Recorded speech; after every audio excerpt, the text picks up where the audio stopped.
Hello, everybody. My name's Roxanne, and I am going to be here talking to Natalie Boehm about her life with epilepsy and everything she's done. She's the founder of the Defeating Epilepsy Foundation, which reaches out globally. So I am glad to bring her on.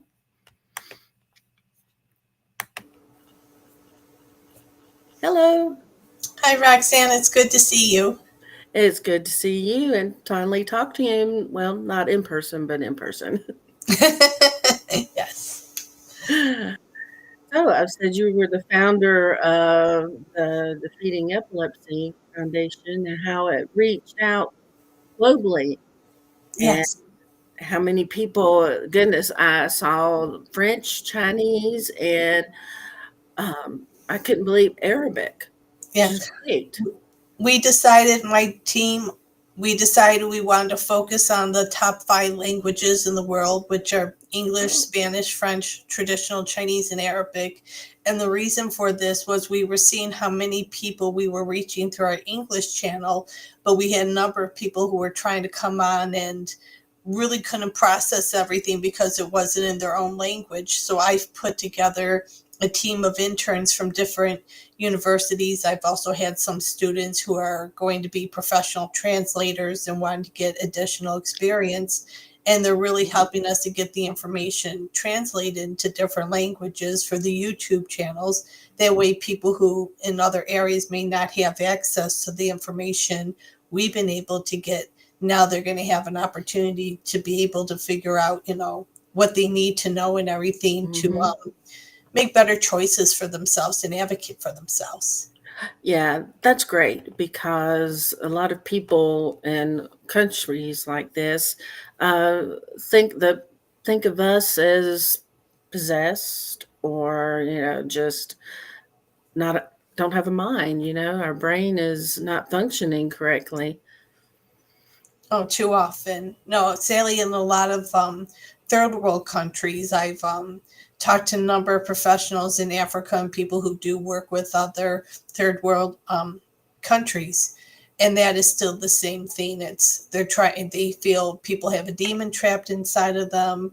Mm. They're afraid to go near them, or they might beat them, thinking they're being a demon out of them, or out of shame and fear, they hide that loved one. I mean, I've read horror stories and articles of places like parts of Africa, like Uganda, where there was one family, they were hiding their child in a shed, afraid Oh, for people, this, if she was to be out, would they chase them out of the village? Would they hurt her? That's how scared they were for her safety. They thought isolation was the only answer. So it just shows how much work we still have to do. We're making great progress. I can't say that we're not. It really, things are hmm really moving in the right direction, but we still have so much more to do.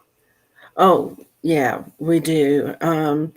Yeah, you've done wonders. Thank you, Yeah. because the foundation. How long has it been around now? We launched in July of 2020, and since we've been Yes. operational, we have awarded 9 college scholarships to students who are battling Wow. epilepsy. In 2024, this was our biggest year.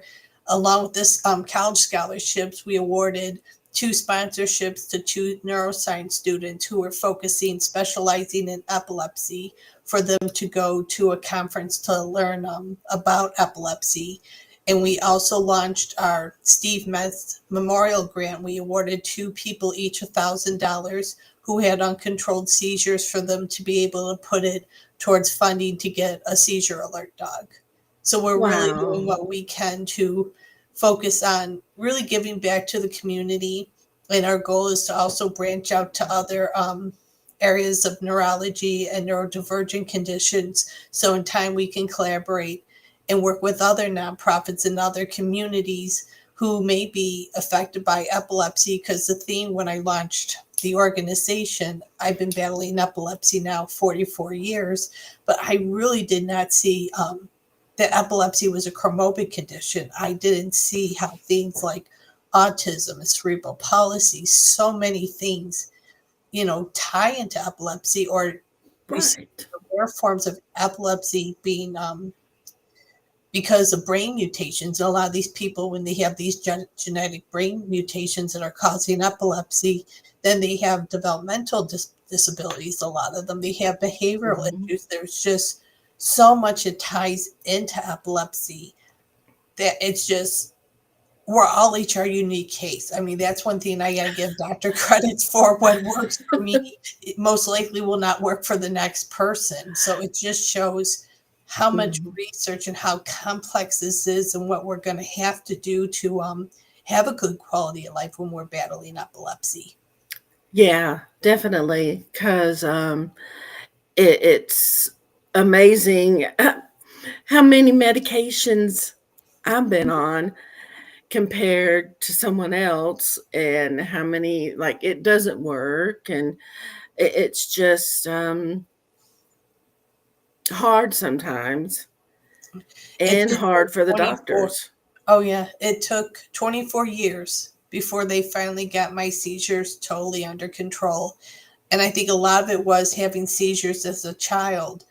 Once my brain had, think of our adolescence when we're going through puberty, when we have that massive brain growth.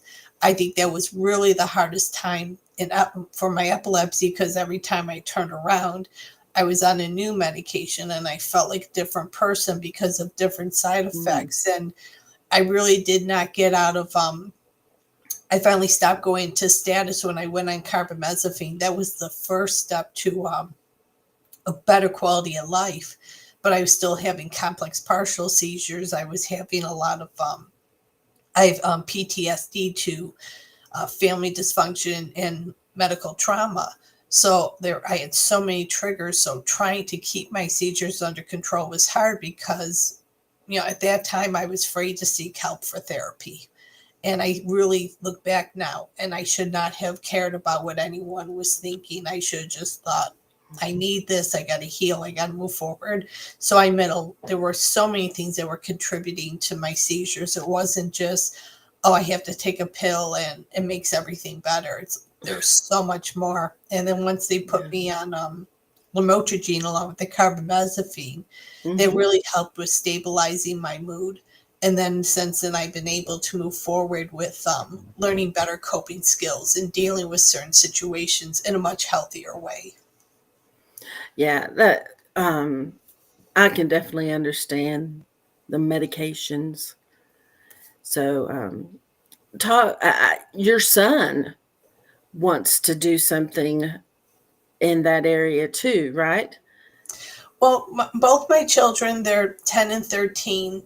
My oldest, he doesn't want to be a doctor, but he has severe type A hemophilia, and he wants to be able to Ah, help people advocate for themselves, because he's doing really well. But what was really hard for my children, both of them having it, is my youngest developed an inhibitor. His body was rejecting the treatment he was on. And at that time, for my sons, the treatment they were on, that was the only treatment. So when my oldest, he had treatment a few times a week, my youngest was having it daily. And what really got my son wanting to be involved in advocacy was, it was two reasons. The first was his brother, my youngest, in 2018, had a very severe bleed where he mhm, lost the ability to walk for days, and it was so bad he had to be transported to Children's Hospital of Los Angeles for care. And it was the thought of my youngest being there, him not being able to be there for his brother, that really bothered him. And since they're both doing great now, they're now on a different treatment, and thank goodness they're almost like normal kids. You wouldn't know that they had this rare chronic illness. But for the time when if they had to have a procedure and they had to have an appointment where they couldn't be there together, I mhm, would have my cell phone, my other, if I had someone watch my other son, they'd have their cell phone, and they'd send mhm. pictures back and forth to one another, letting them know Oh, they were okay. And when my youngest had his port taken out, we were in the waiting room that morning. He was already in his little hospital gown getting ready for surgery, and they gave him some Play Doh to play with. And he spelled out my son Eddie, he spelled out Eddie's name. And he's like, Mama, Oh, take a picture so Eddie knows I'm okay. And it was just oh, seeing the bond between the two of them and how much they look out for each other. It means everything to me to see that they can have wow. empathy and compassion at such a young age. Definitely.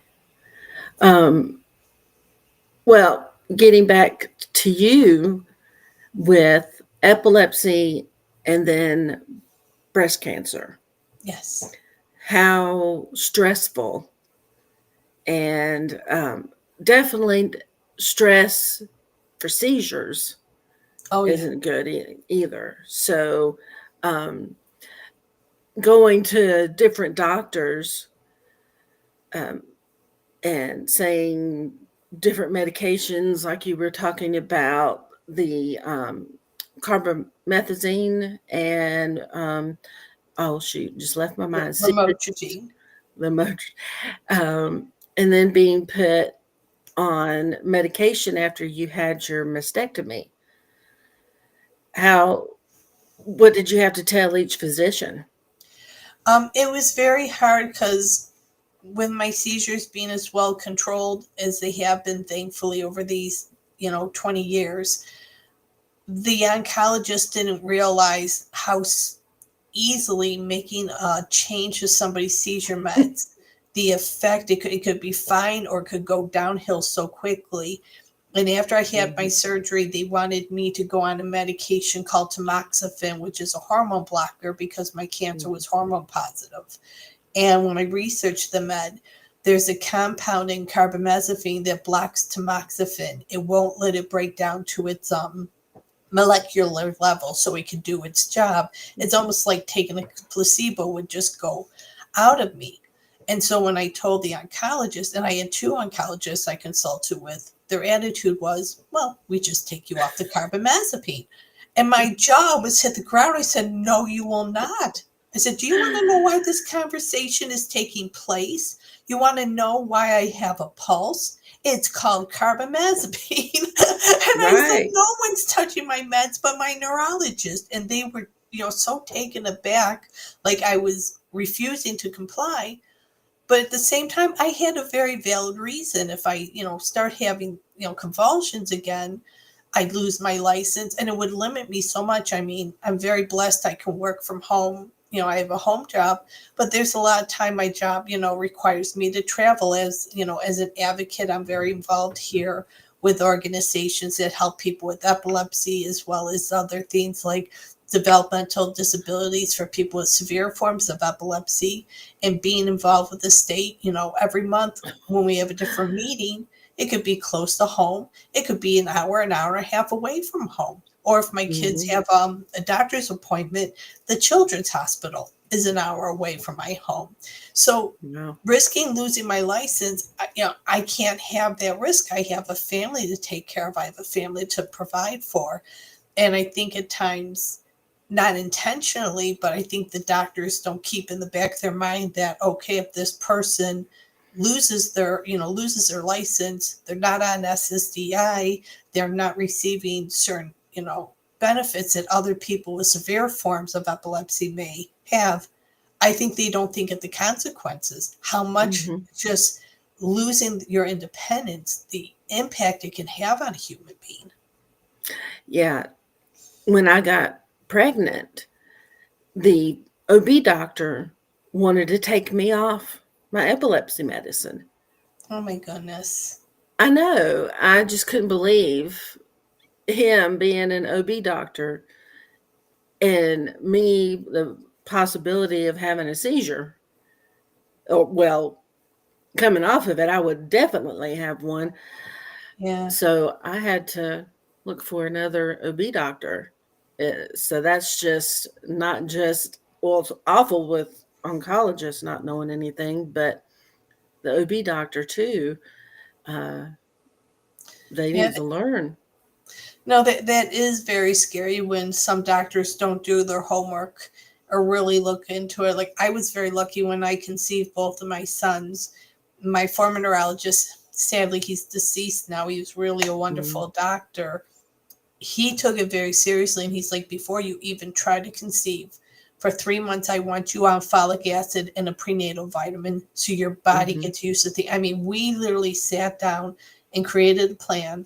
My OBGYN was connected. I mean, my neurologist attitude was the OBGYN is going to collaborate with me, and if he or she doesn't, we're going to find one who takes this seriously.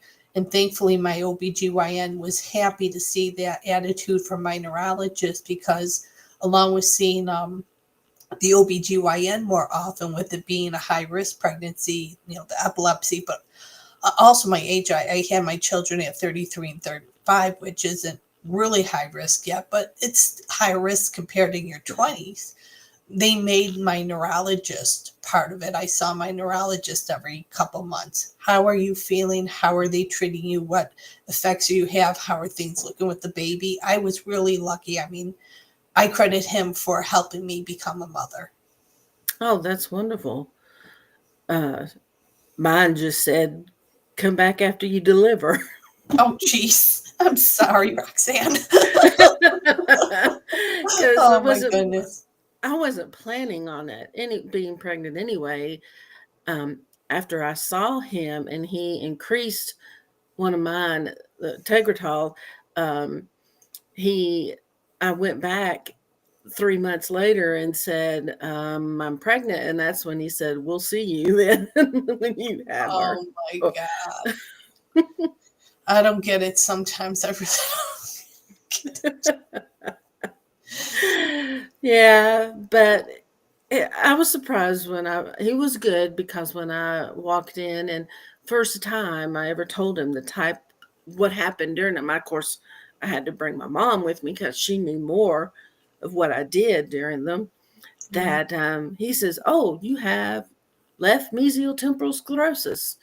Go have an MRI and have these extra images. Um, that way we'll know for sure." Oh, And sure enough, he was correct. oh, thank goodness. Hmm. Yeah.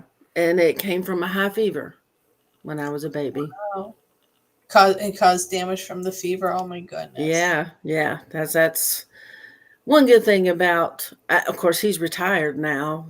The neurologist I saw that said that just off the top of his head, that's what you got. And that's just, and then trying so many medications too. That's what was hard, Oh, because all the side effects, goodness, mhm. And I not think, just like, go oh, go ahead. ahead, because I was going to say, yeah, the side effects, most definitely. I've felt over the years, anytime I've had to change my medication, either tweak it up or down or add one, it Hmm. makes me nervous. Not so much the meds or the thought of being on a med itself. It's I found my personality always changes a little. I may get a little more sensitive to something, react in a certain way, or I may be like, recently I had to go back on pregabalin. I'm on 3 meds now. And when I was off the pregabalin, it felt great. I had more energy. I felt I was losing more weight. I just felt like, oh, I'm finally on a track I want to be. Then I started having real high anxiety. And then I had an aura. And I'm like, oh, great. My threshold is down super low. So much for that. And then going back and telling the neurologist, I'm like, I'm headed towards something bad if we don't do something. Okay, we're going to put you back on the pregabalin. Okay, now the auras and anxiety are away, but now I'm exhausted. So it's like trying to find a middle ground isn't always that easy. I know it is, because my husband always begged the doctor to take me off of Keppra. Mhm. If anything happened to me, I would just lose it, just like that with Keppra. Oh, Yeah, so I was able to come off of it, but the Vimpat, when I'm finally on, it has lowered my vitamin D level so low that, wow. yeah, I'm having to take an extra D other than what's in your vitamin every day, and I've even had to take 50,000 Oh, milligrams wow. once a week. Yeah, because I guess that's just they need to make sure they put that in one of the side effects of taking Vimpat maybe is your vitamin D. Of Yeah. course, I you can tell I don't get much sun. no, I take the extra vitamin D as well to reduce depression. And then what I've done is, if it's warm out, if it's nice out, I'll do yoga outside, or there's a Mm, studio not too far from me, and I'll go do yoga. And I find the meditation, and I don't do anything super challenging. Think more like strength and mobility to make sure that my body, just so I'm keeping my body healthy and still able to function and everything. I find doing that and focusing on areas of my body that I know need improvement, or just, emotional and mental wellness makes such a difference. yeah, that's another thing you don't know about when it'll happen either. All of a Yeah. sudden, one day I just broke down and don't know why, but now I say I'm on a happy pill. Oh, I I call it a happy pill, but I like I have to laugh at things like that. Is that the way you are? Sometimes having to just be able to get by with a problem with epilepsy is you have to find a way to laugh. oh, absolutely. I mean, the one thing that I think I've had a hard time with is cognitive impairment. And one thing I'll do to make sure, I'm that kind of person now where if it's not on my calendar, it's not happening. So the moment I know I have to do something, I have my calendar on my phone, I have it on my computer.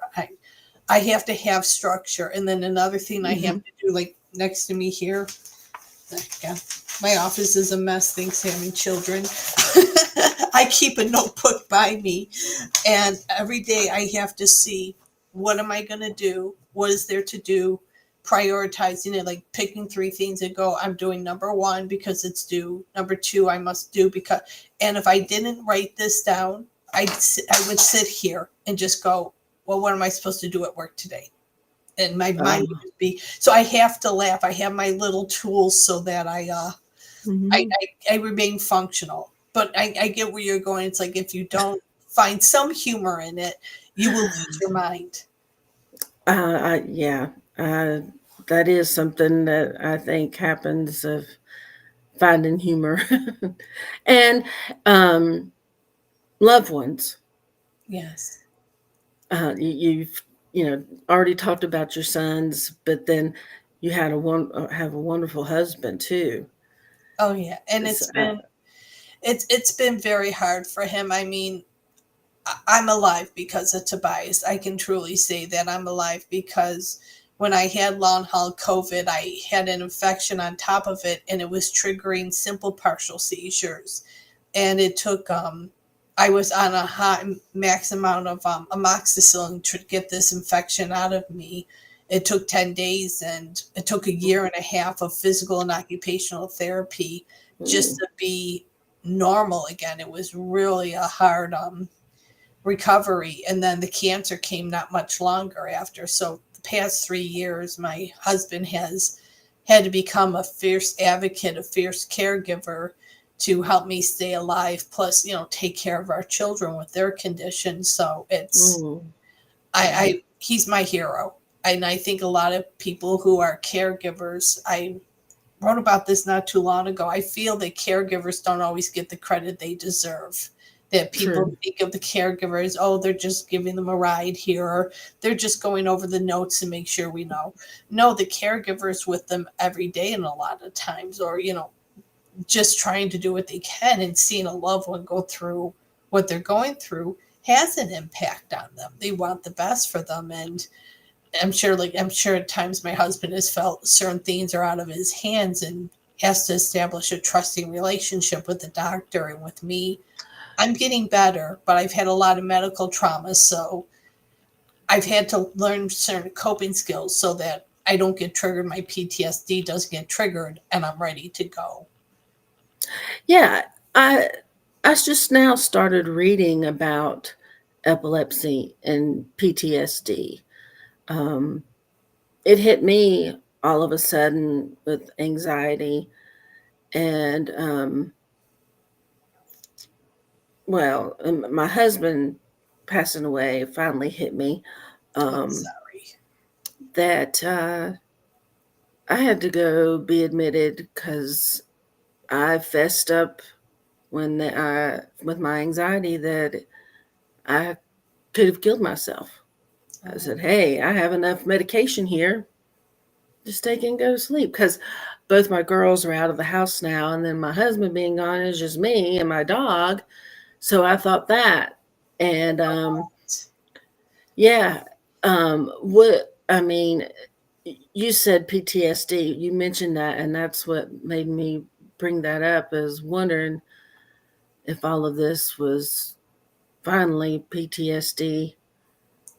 oh, and I mean, I've had suicide tendencies myself. I had to seek help earlier this year. I wasn't 5150, but I was put into the social work. I go to a USC, so I see an epileptologist at the university, and the nurse and social worker and psychologist, they had to put a plan together for me because what happened with the cancer, the surgeon who was originally supposed to do my surgery got upset because I wouldn't let them put the expanders and the breast implants in. I really think she was getting, I can't prove this, but my gut's telling me she got a little bit of an extra payment from the plastic surgeon she worked with. But Mm. the reason I didn't want to do an augmentation was I lost a friend to breast cancer. She was 40. She passed away in 2019. She had the bilateral mastectomy like me, but then they put the implants in. And when her cancer came back, it came behind the implant. So they didn't see it Ooh. at first. By the time they knew something bad was going on, she had 3 tumors in her brain. It was in her heart, it was in her liver, it was through her lymphatic system. She was just buying time. And I mean, the Wow. last picture I saw of her, and I think this was her way of trying to say goodbye to all of us. She took a selfie of herself, and not only did she not have any hair, she lost so much body fat. I could make out the eye orbit. Like her face was so pulled in, I could see the bone, and I could see the outline of her. She was dying. And I just remembered that picture, and I thought, there's no way I want my sons to see me like that. That is the last thing I wanted. So I had to fight to get a new surgeon, the chief surgeon. When they found out she was refusing to do the surgery, thank God he stepped in. It was supposed to be done in March. I didn't get the tumors removed till July. And then Wow. I had the battle with the doctors. And then the medical group didn't make its contract in time with my HMO. So I got dropped, then got put on the medical group I'm on. My former medical group didn't like that and kept trying to pull me back. And here I am for 2 months. One moment I have care, then I don't. One moment I can get my meds, then I can't. It just drove me insane. And I finally acknowledged to the neurologist, I'm like, how do you expect me to comply with this? With what I've gone through, how am I supposed to comply with treatment? Tell me. And that's when I acknowledged to him I was suicidal. I'm like, I can't take this much more. I just can't take Wow. much more of this. And thankfully he took me seriously, and my primary doctor did.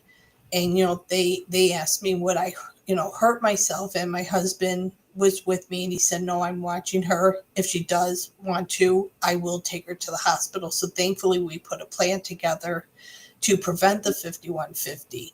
But I Okay. mean, I was what triggered it really bad was that. But I mean, one night I called a close friend of mine, and I said, I'm ready to go to an attorney, work with a mediator, just sign everything over to my husband. And he's like, well, where would you go? And I said, I'll finally apply for disability. I'll get an apartment. I said, I'm so tired of people having to take care of me. And that's when he told my husband, he's like, he said to him, he's like, this is not Natalie. He goes, she's talking Mm. about divorcing you and giving you everything, even though we're best friends and we get along great. And he knew then where my mindset was. And thankfully, I'm doing a lot better. But I think at times doctors don't realize the stress it, excuse me, is already on us for epilepsy. But then when you start adding other chronic illnesses to it, and other doctors, and doctors have at least in my experience, a history of they stay within their own scope. And I just want to say to them, all right, yes, you're a neurologist taking care of a seizure patient, but if your seizure has cancer, you need to communicate with the oncologist so it Mhm. makes your job easier. You can't just say, oh, they're taking care of that, I'm taking care of this. Well, what if an emergency happens, and no one's Yeah. communicating? Then it's like, okay, what happened? What do we do? Well, let's prevent the emergency and collaborate, please. At least Right. I'm seeing it. That's good, that your doctors are really working that well amongst each other. Yeah, that's great. I I'm near a big hospital, thank goodness. Um, that's really two of them, but one of them's better for neurology. Okay. And I think, personally, I shouldn't have said that, but I think so. And it helps me because not driving and um, having I live in such a rural area too that you have to take those Ubers and things like that. But to live that far away from a hospital for you to go to, and then to take your sons, that's just traffic is stressful too. Oh yeah. I mean, if I have an emergency, the hospital close to us, it's like 15 minutes away. We're really lucky, but let's say something happened to me and I needed care by my specialist. They would have to Mhm. transport me to Keck Medical, which is operated by USC. That's an hour drive one way. And that's Mm, really the challenges we have in Southern California. We have a lot of great academic organizations that have medical schools, dental schools. They're really focused in healthcare, but they're in some of the bigger cities like parts of LA or going down to parts of Orange County. So if you're my area, I'm not in a real rural area. It was at one point. It's now building up into a city. It's had a lot of growth since I bought my home here, but it's still considered in the minds of people who are living out in LA. They're still seeing it as a place where the orange groves were. Well, the orange groves aren't here anymore, and there's a ton of people living here now. But it puts people here in a situation where um, I go to LA, but then I have a friend who has epilepsy living not too far from me, and she goes to Loma Linda. And that's an hour for her too. So we have a mm, few great organizations like USC, UCLA, Loma Linda, or UC Irvine, but for the average person, it's a drive. It really yeah. is, and you do rely on either a caregiver or I've had one of my friends, I don't know where he's going now, but he went to USC for a while. We were seeing the same neurologist. It took 2 hours by bus one way. So if you don't have a car, Mhm. and you don't have a caregiver, it's extremely stressful to get care unless, let's say, your seizures are controlled and the doctor says, well, okay, we'll just have a telemedicine appointment. I don't feel the need. I have to see you right in person. So it really can, for somebody whose seizures are controlled, okay, if telemedicine works, I like it myself more because I'm in the comfort of my home.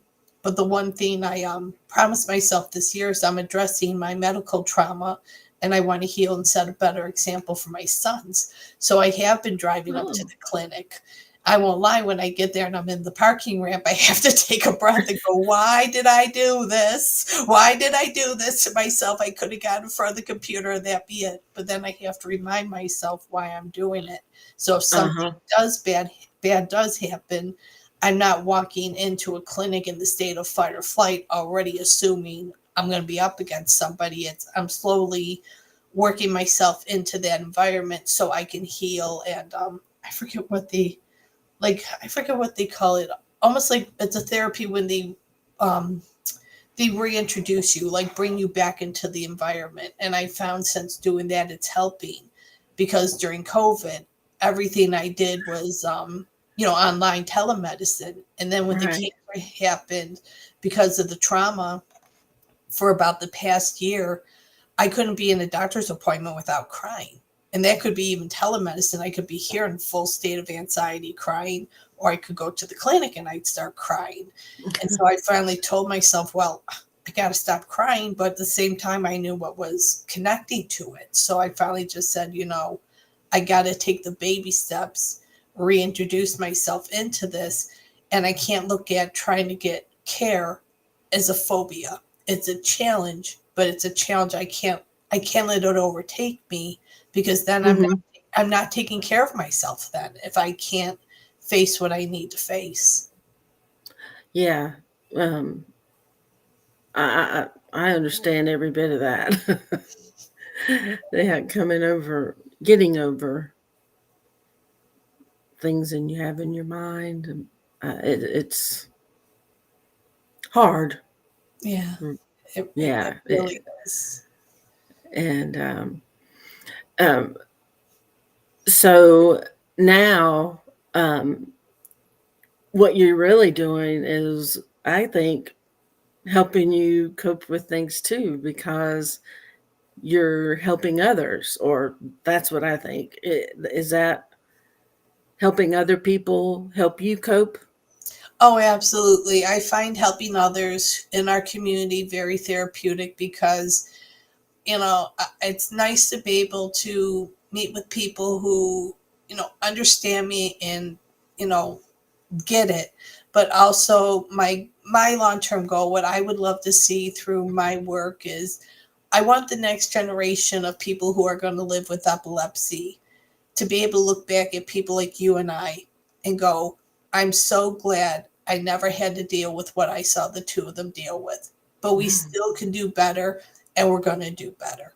I really want to get that mindset into people, that you shouldn't feel ashamed of having epilepsy. Yes, it's very hard to live with, but it doesn't mean you can't have a great life. It doesn't mean you can't set realistic goals for yourself and do something good with your life. You shouldn't think, well, I have no life because of epilepsy. I want to break that barrier, and I really want to introduce it more into society for people to stop fearing us. And if I can do that, I really feel I've done my job in helping our community. One of the things I'm doing this spring in April is I'm going to be having an event, but what it's going to be, think of it as an HR event. I'm going to be bringing companies in to this event and educating them about the benefits of hiring people with disabilities, including epilepsy. And I want them to see organizations like the EEOC that protects people. There's free training for them to see what they're supposed to be following so they can prevent getting a complaint. Tax benefits from the IRS and SBA.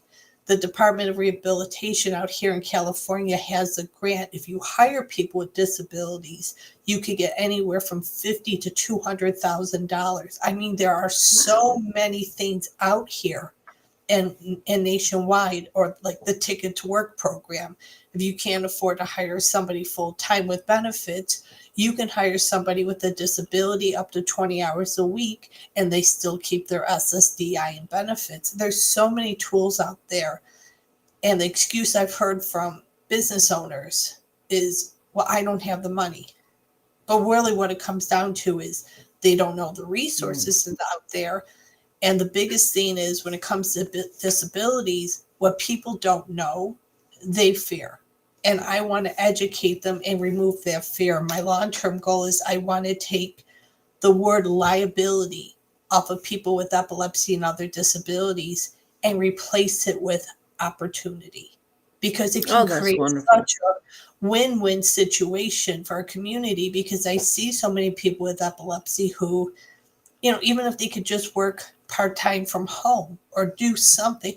I just see so many people who are isolated, they're underemployed, they're unemployed. I've met plenty who are relying on family, fighting for disability, still being Yeah. denied their disability, and they're stuck. I've heard a couple of people tell me, I feel like a child. I'm a grown adult in my 30s, and mom and dad are still having to take care of me as I'm trying to fight for my disability and get some level of independence. I really want to break that cycle, because I feel in the 21st century, Throb. Maybe that's the best way I could put it. I look back as when I was a child, and I'm sure you can relate to this. The attitude was, you do what the doctor tells you. Take your seizure Mhm. meds. They know what they're doing. Don't question them. But I'm not afraid to question anymore because when I started my organization, Roxanne, I can't tell you, just going through the research I did, finding out about different types of epilepsy, different types of seizures, Oh, yeah. conditions that was connected to it. When I found Mhm. out the kind of seizures I had what were called bilateral tonic-clonic. So they start as a focal seizure. I would become very frightened, and then I'd lose consciousness and go into a tonic-clonic seizure. And once I understood what I was dealing with, once I saw what the medications did, the risk and everything, I thought, if I had had this knowledge in my hands, if somebody had really explained it to me, Mhm. how many different life choices I would have made through my high school years, what kind of support I would have needed through going through doing my undergrad with work. There were so many things I looked at and go, if I had had this, I could have taken this route instead of the route I had. And life probably would have been so much more easier for me because I felt through high school and college, it was like doing my undergrad. People didn't look at, I shouldn't say not everybody. I had some amazing professors who I still talk to, but I had a lot of people looking at me like, oh, how special. You're so special for wanting to get through this. You're so special for, and I just shake my head. And at times, I've gotten better, but there were times I wanted to look at these people and go, excuse me, this is not preppy K. I'm not going to school to get my gold star to get your proof that I'm so special. Mm. I'm a grown woman who, despite my challenges, I want to do something productive with my life. I may not get to the ultimate goal, but I'm at least going to try. And I mean, Ah. that was one of the frustrations I had with one of my neurologists in New York. I mean, he wanted me to give up. He just wanted me to stop school and go on disability. And I refused. And one day he got angry with me. He's like, why can't you just be a good girl and go on disability? And I said, you want to know my answer? I said, if I could do what you want, I go, I know I am going to sit in a group home the rest of my life angry and bitter because I'm going to be saying to myself, if I just took that one chance, what would my life have been like? I said, Yeah. I'd rather go out 20 years younger knowing I did the best I could. It may have not been an easy life. It may have, gone differently, but I tried at least. That's what it came down to. At the end of the day, I tried. And there's so many people in our community who my heart just goes out to them because I see they're really trying. There are some who just need that accommodation, even if it's a simple accommodation, to be Uh-huh. able to say, okay, I'm no longer stuck here. I may not be to the top. There may be other people who can, outdo me when it comes to certain things, but I'm at least trying. I'm giving 100%, and my 100% is what matters. Yeah, we have a person here that has a coffee uh, shop that just hires autistic kids. Oh, amazing. We have a But couple of those around here, and I just love those projects that they put together for these people. yeah, but it makes me wish, why won't they learn more about us? Yes. I mean, some people, I have an aura, so I Yeah. know when to set something down. But some people don't, and they might drop it, you know? But um, it, what you're doing is so amazing. Thank you. No, I've been really lucky. We have out here some of the people, social workers, who are running small parts of the state. One woman I work with, she helps people with developmental disabilities. It's her and one other woman taking care of the whole area of Inland Empire, which is massive. It's 2 counties put together. It really is big. But despite what she's doing, she created a business roundtable. And one of the people who came, she has done what you described. She made first, it was a cat cafe where you get coffee and see the cats, and she does Hmm. animal rescue.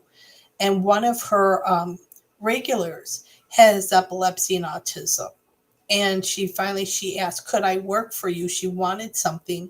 And when she saw how dedicated this young woman was, and she slowly started hiring other people with neurological neurodivergent conditions, she went to the state program through the Department of Rehabilitation, said, I have people here who are making my business better. Now, I want to make it better for them.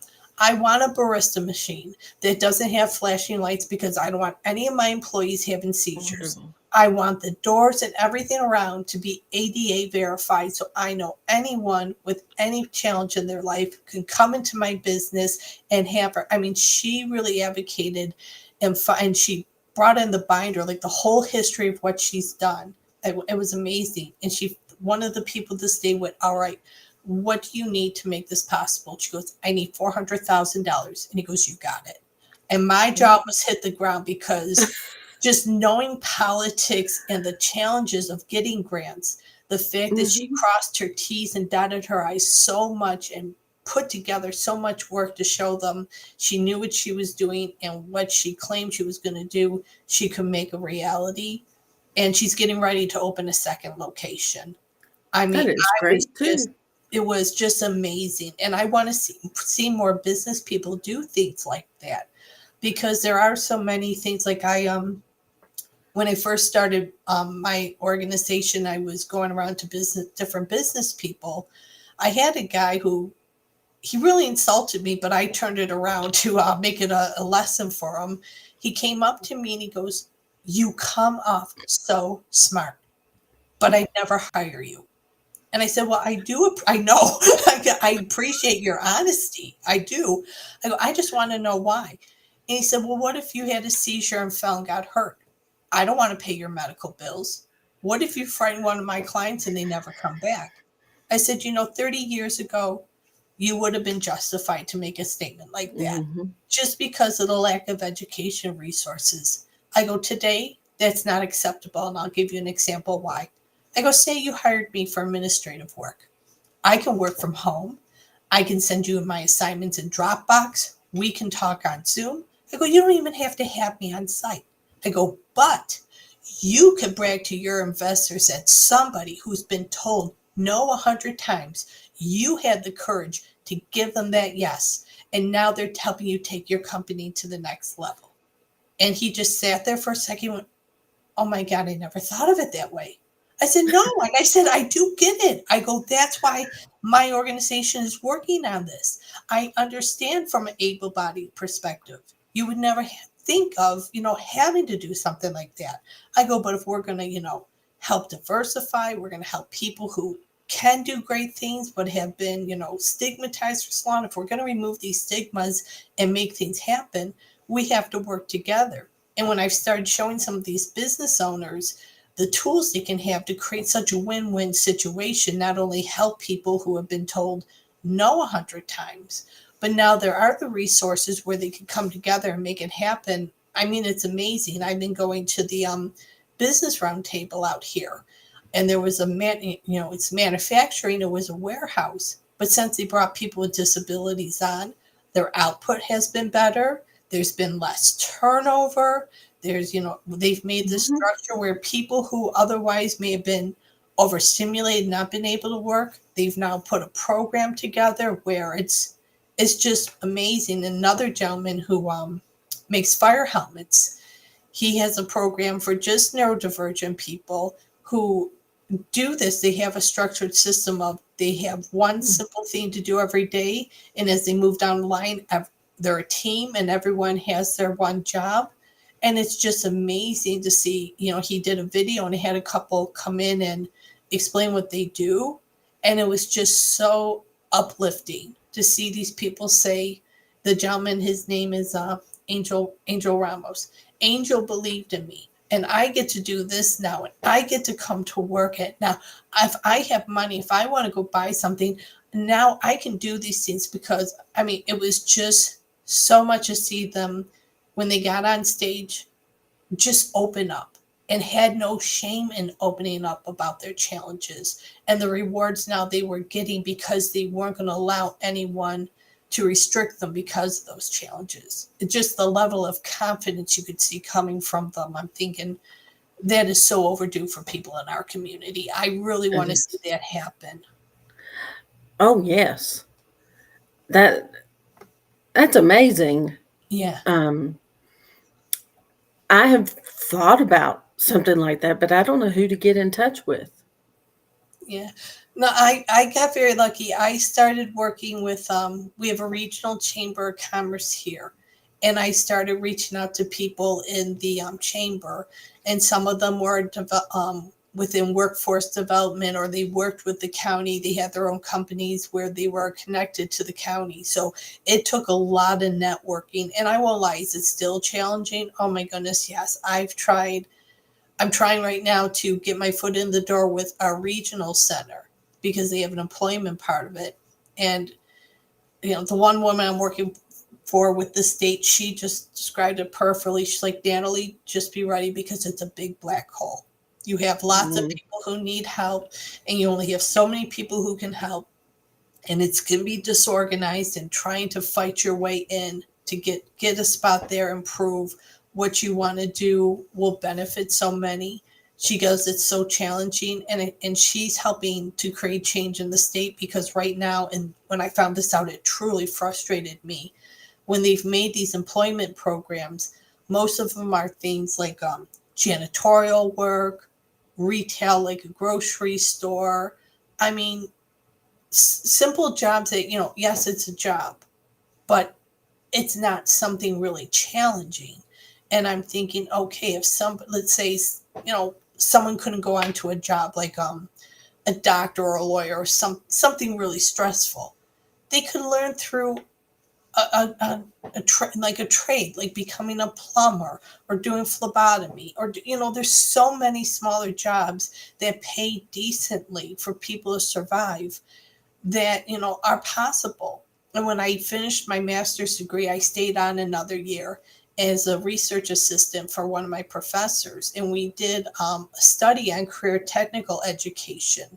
And listening to these, interviewing all these people, these superintendents and other people involved, directors in these programs, and digging into peer reviewed journal articles, people with disabilities who were going through these programs, I kid you not, Roxanne, they were less likely to drop out of high school as their able bodied classmates. Plus, because of the training they were getting, a lot of them were getting employment before their able bodied classmates. So, people with disabilities, of all disabilities, have the right tools from the beginning in the K 12 system. They can turn out to do something amazing.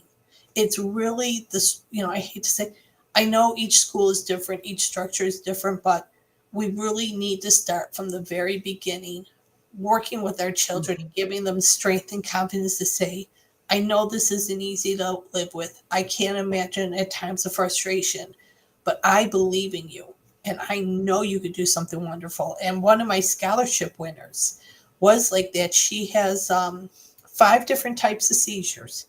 Yet Oh. this young lady went through school. She took part in an engineering CTE program, graduated at the top of her class, and is now at UCI doing a business degree. And her goal is she's passionate about fish tanks. She wants to have a fish store, but she wants to make it ADA accessible, Mhm. and hire people with disabilities to help her to run the store. That's wonderful. Yeah. And I've met so many people in the epilepsy community, the younger generation now, where I love the attitude. It's get out of my way, I can do it. And I'm going to do it with a smile on my face. I mean, the three people we had win this year for our scholarships, the one has had seizures all her life, and her seizures are now controlled. She's going to be a child life specialist, and she wants to work at Phoenix Children's Hospital Mm. Phoenix in Arizona, because as a child that's where she received care. And she said, my goal is I'm going to be there for these children, because I know what it's like to be like that and how hard it is.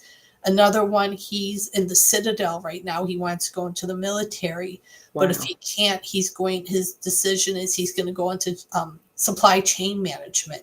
So even he's trying to follow his dream, but he said if something happens that I can't do it, I love doing this and I know I can do it. And then the third one, she's going for her master's in social work, and she works in a hospital in the psych ward right now. And she works with a lot of people who are autistic or have epilepsy, who have neurological neurodivergent complications.